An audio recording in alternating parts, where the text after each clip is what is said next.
हमारा अगला वीडियो जो इंट्रो के बाद आ रहा है डी ब्लॉक एलिमेंट का। तो केमिस्ट्री वाले सर आपका स्वागत करते हैं। जल्दी से चैनल को सब्सक्राइब कर लें, शेयर करें ताकि क्वालिटी एजुकेशन सब तक पहुंच पाए। तो शुरू करते हैं जी।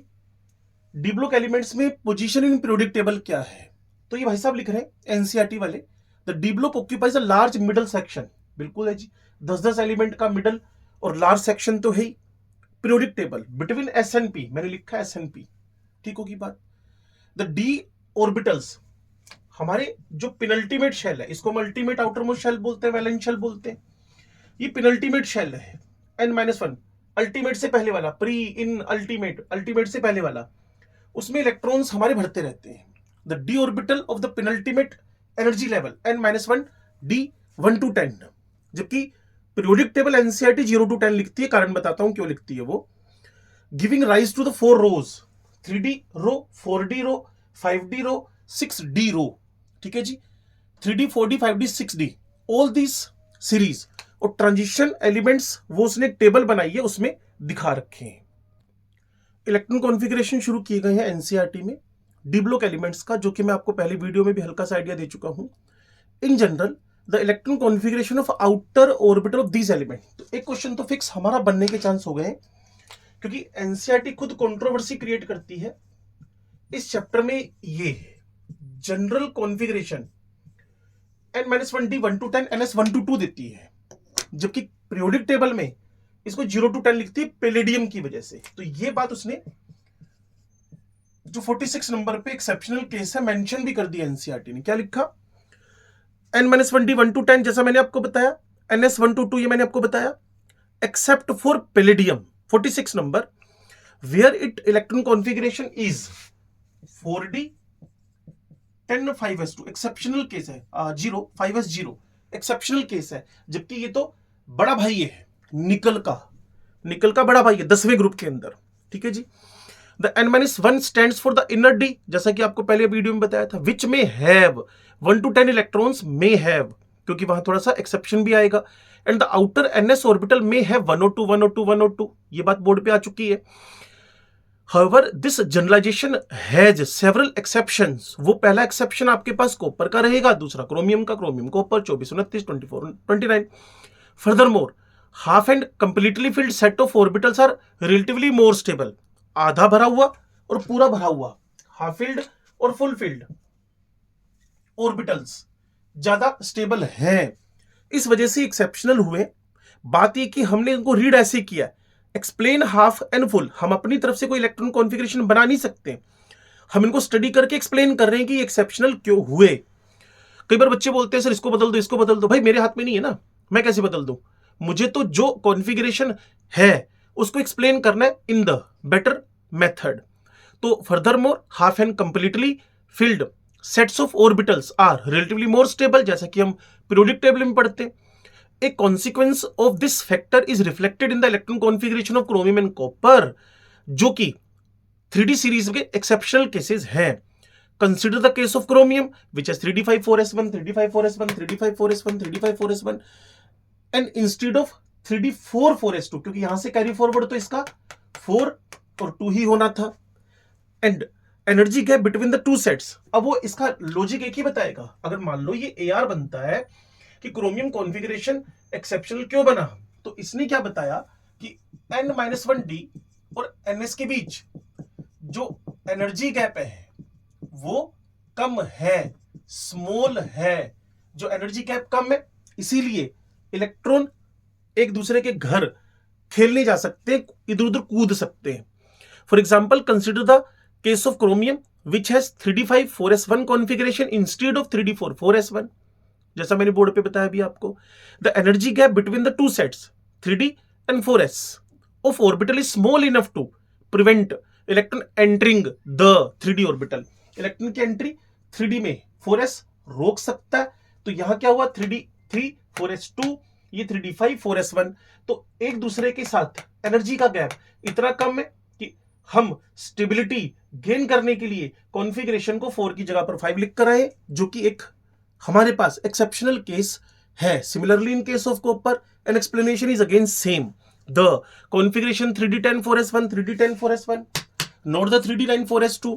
The ground state configuration of the outer orbital of transition elements, वो फिर आप एनसीईआरटी पढ़ोगे तो उसने स्कैंडियम से लेकर जिंक तक का भी कॉन्फ़िगरेशन मेंशन किया हुआ है, फिर हीट्रियम से कैडमियम का मेंशन किया हुआ है, लेंथेनम से मरकरी का मेंशन किया हुआ है, एसी से कोपरनीशियम तक का मेंशन किया हुआ है। बच्चे कहते जी अब हमें क्या ये सारे याद रखने?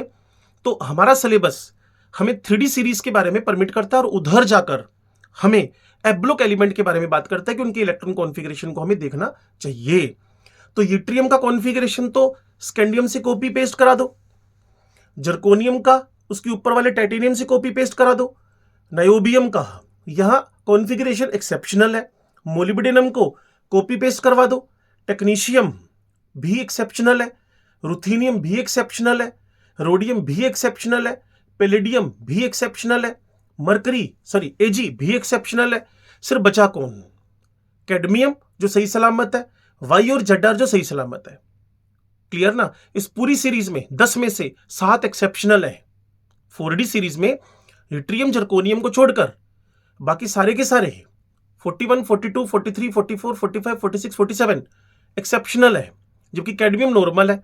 तो 10 में से 7 एक्सेप्शनल केसेज हैं, जबकि 3D सीरीज में 2 एक्सेप्शनल केसेज हैं।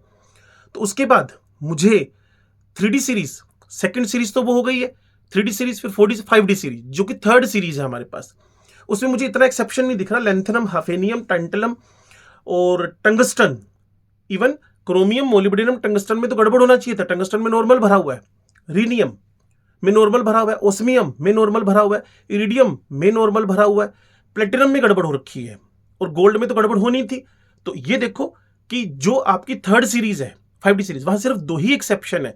वो भी कौन कौन सा? एक आपका पीटी, एक गोल्ड, एक पीटी, एक गोल्ड। कुल मिलाकर निकल पीडीपीटी में दोनों बदमाश है निकल को छोड़कर, ठीक है ना।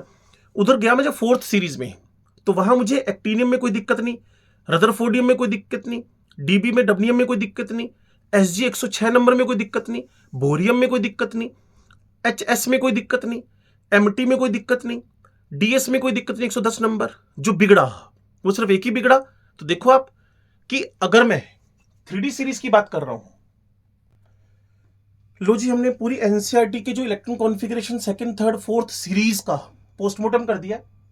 जो 3D सीरीज फर्स्ट सीरीज है उसमें क्रोमियम के ऊपर इसकी तो आदत लगी होगी आपको, हमारे चैप्टर का नाम है स्ट्रक्चर ऑफ एटम। अब जो आपका 4D सीरीज है उसमें 10 में से 7 एक्सेप्शनल केसेज है। तो जब आप नायोबियम में आएंगे तो यहां तक तो आप यूट्रियम में और जर्कोनियम में ठीक ठाक चले, जर्कोनियम में और ऊपर का जो टाइटेनियम उसका कॉन्फ़िगरेशन बस उसका 3, 4 उसका 4, 5 करके सेम है। अब यहां जो मोलिब्डेनम है, क्लियर, वो बिगड़ गया। नायोबियम 1, 4, एस में 1, 1, 1, 1, 1, 1, 1, 1 करते जाए, और पीडी पहले बता दिया था जिसकी वजह से सारे कॉन्फ़िगरेशन को डेंट लगा। 4, 5, 6, 7, 8, 10, 10 कर देना बस। तो कोई खतरनाक आपको काम करने की नीड नहीं है और एक्सेप्शन को ज्यादा याद रखने की नीड नहीं है। पीटीएयू, निकल पीडीपीटी, मैंने बोला था निकल पीडीपीटी की सीरीज में हमारे सारे के सारे बदमाश हैं निकल को छोड़कर। गोल्ड वाली सीरीज में सारे के सारे बदमाश हैं, कॉपर, एजी, एयू। इवन यहां हमारे पास जो एजी वाली सीरीज है और एयू वाली सीरीज है उसी में आपके कौन आ रहे हैं? आरजी सर आ रहे हैं। तो वो सारी बदमाश हैं। उनका कॉन्फ़िगरेशन अगर कॉपर आपको याद है तो 10-1 हुआ, एजी का 10-1 हुआ, गोल्ड का 10-1 हुआ, और ये आपका जिसने एक्सरे डिस्कवरी की थी उस बंदे के नाम पे रखा हुआ है आरजी। क्लियर? तो इसमें भी 10-1 हुआ। तो जो 6D सीरीज है एक एक्सेप्शनल है, बाकी सब नॉर्मल है। 5D सीरीज में गोल्ड तो होना था, पीडी के नीचे है इसलिए बदमाश है। उधर से नायोबियम से शुरू हो जाना और एजी तक चलना, और ऊपर क्रोमियम के ऊपर आपको याद ही है। तो मैं अपना बेस्ट एफर्ट ये कर सकता था कि आपको कॉन्फ़िगरेशन के बारे में आइडिया दे देता कि जो कॉन्फ़िगरेशंस हैं उनमें वो कहां एक्सेप्शनल केसेस की बात कर रहा है। तो मैं जैसे एनसीईआरटी में आगे चलता हूं तो चेक करना। The electron configuration of outer orbital of zinc, cadmium, mercury, copernicium are represented by n-1d10ns2। वो तो पता ही था, क्योंकि इसीलिए हम इनको क्या बोल रहे थे कि ये डी ब्लॉक एलिमेंट तो हुए, ट्रांजिशन एलिमेंट नहीं हुए। The orbitals in these elements are completely filled in the ground state as well as in their common oxidation state +2+2। इसीलिए हम इनको ट्रांजिशन मेटल नहीं बोलते, पुरानी बात हो चुकी है, इसलिए आप इस लाइन को फाइनली काट सकते हैं। The D orbital of the transition element protrude to the periphery. पता क्या होता है कि n-1 और n-1 d और जो ns है उसका जो एनर्जी गैप है ना वो कम है। तो पता क्या होएगा, जो तुम्हारा ये n-1 d है ये ns के बहुत पास होएगा, पेरिफेरी के बहुत पास होएगा। इसीलिए तो ns और n-1 d दोनों इलेक्ट्रॉन डोनेट करने में रोल करते हैं। तभी तो हम लोग बोलते हैं क्या, हम बोलते हैं कि इनके ऑक्सीडेशन नंबर वेरिएबल है, इनके ऑक्सीडेशन नंबर वेरिएबल है। तो d orbital of transition elements protrude to the periphery of the atom more than the other orbital s और p। s और p में ns और np के बीच में गैप है, लेकिन यहां n-1 d और ns के बीच का एनर्जी गैप कम है। That's why n-1 d periphery की तरफ है। उससे क्या हुआ, they are more influenced by the surrounding as well as affect the atoms और मोलिक्यूल सराउंडिंग देम। जो उसके पड़ोस में आएंगे उनको भी अफेक्ट करेंगे। इन सम रिस्पेक्ट्स, यू मान लो कि किसी गली मोहल्ले में किसी एक घर के लोग बाहर ही बैठे रहते हैं और आते जाते लोगों को देखते रहते हैं, तो खुद भी अफेक्ट हो रहे हैं और दूसरों को भी अफेक्ट कर रहे हैं। वही हालत डी वालों की है, वही हालत डी वालों की। अगर आप समझ गए इस बात को तो in some respects ions of a given DN configuration and 1 to 9 have similar magnetic and electronic property. तो ऐसा होगा ना बच्चे कि जहां इलेक्ट्रॉन का नंबर अनपेड फॉर्म में आएगा तो वहां मैग्नेटिक प्रॉपर्टीज उस रेशो में आएंगी। With partly filled d orbitals this element exhibit certain characteristics properties such as display of variety of oxidation state. क्योंकि n-1 d और ns दोनों कलेक्टिवली ऑक्सीडेशन नंबर को अफेक्ट कर रहे हैं। Formation of coloured ions unpaired की वजह से होएगा। एंड एंटरिंग, ये तो सबसे इंपॉर्टेंट बात है कि डी ब्लॉक एलिमेंट वाले क्या बना रहे हैं, कॉम्प्लेक्स फॉर्मेशन कर रहे हैं, जो कि चैप्टर के एंडिंग तक आएगा। तो मेन पता क्या, जब चैप्टर आप पूरा पढ़ लोगे ना तो आपको लगेगा यार इस चैप्टर में कुछ था ही नहीं, वैसे ही इसका खौफ पैदा हो रखा था। तो खौफ से बचिए। बस एक बात समझिए कि 3D सीरीज में copper chromium, chromium copper, copper chromium. भाई साहब जो अगली सीरीज है ना पूरी बदमाश है, 3 को छोड़कर। 70% बच्चे तो फेल हो गए। मीन शुरू का हीट्रियम और टाइटेनियम के नीचे रखा हुआ जर्कोनियम, उसको छोड़कर बाकी क्या चल रहा है, 4-1, 5-1, 6-1, 7-1, 8-1, बस 9-1 है वह 10-1 हो गया। ठीक है ना। और फिर आगे आपका एजीबी बदमाश है, बस जो कैडमियम है वो सही सलामत है। उसके नीचे चलोगे तो मैंने बोला था कॉपर एजी एयू और कॉपर नीशियम की सारी सीरीज ही बेकार है, मतलब एक्सेप्शनल है। 10-1, 10-1, 10-1, 10-1 कर रहे हैं वो। तो एक ही बच गया जो पिछले बोर्ड पे लिखा हुआ था प्लेटिनम। और जो उसके नीचे चलोगे उसमें सिर्फ एक ही बदमाश है, उसका नाम है हमारे पास, जब हम उस पूरी सीरीज में जा रहे हैं तो कॉपर नीशियम जो हमारा CN है, ठीक है ना, वो पूरी सीरीज में आ रहा था। तो कुल मिलाकर हमारे टारगेट पे चलेंगे 30, 48, 80, 112। ये बदमाश ने इनसे पहले वाले 111 नंबर और उससे पिछले वाली सीरीज 79, उससे पीछे 47, उससे पीछे 29, ये बदमाश है। बदमाश मतलब समझ ना, कॉन्फ़िगरेशन में एक्सेप्शनल है। There greater similarities in the properties, ये मैंने आपको बोला ही है, of the transition elements of the horizontal rows in contrast to the non transition. तो कंपेयर करता रहेगा हमेशा कि हमारे बच्चे अच्छे हैं, तुम्हारे बच्चे बदमाश हैं। तो नॉन ट्रांजिशन एलिमेंट के कंपैरिजन में ट्रांजिशन एलिमेंट वालों की जो हम एक रो में बात कर रहे होंगे उसमें काफी सिमिलरिटीज मिलेंगी, ऐसा बोल रहा है। However some group similarity also exist, group में भी सिमिलरिटी मिलती है, जैसे जर्कोनियम हाफिनियम का साइज नियरली सेम है। ठीक है जी। We shall first study the general characteristics and their trends in the horizontal rows. पहले हम 3D सीरीज को ऐसे पढ़ेंगे एंड देन कुछ ग्रुप सिमिलरिटी भी कंसीडर करेंगे। एक एग्जांपल है 8.1, उसने कहा जी स्कैंडियम एक ट्रांजिशन एलिमेंट है, जिंक नहीं है। तो भाई साहब स्कैंडियम का n-1 d बॉन्डिंग में पार्टिसिपेट करता है, जबकि जिंक का n-1 d 10 बॉन्डिंग में पार्टिसिपेशन नहीं करता है। तो फुलफिल्ड है न्यूट्रल फॉर्म में भी और आयनिक फॉर्म में भी। अपनी मैक्सिमम ऑक्सीडेशन स्टेट में भी जिंक +2 3d10 ही है। दैट्स वाई वो डी ब्लॉक तो है, ट्रांजिशन एलिमेंट नहीं है। सिल्वर का कंप्लीटली फिल्ड कॉन्फ़िगरेशन है 4d10 in the ground state. How can you से इट इज ट्रांजिशन? तो भाई साहब सिल्वर का मुझे अच्छी तरह याद है AgO बनता है Ag+2 O-2। तो सिल्वर का Ag+2 बनना मतलब हम कॉपर के नीचे इसको लिखकर आए और ये कॉन्फ़िगरेशन ओरिजिनली होता है। तो जब 2 होएगा तो ये भी 0 और या 9 आ गया।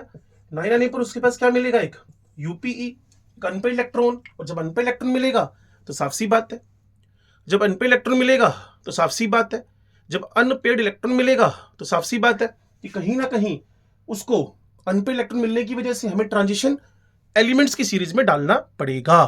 ठीक है जी।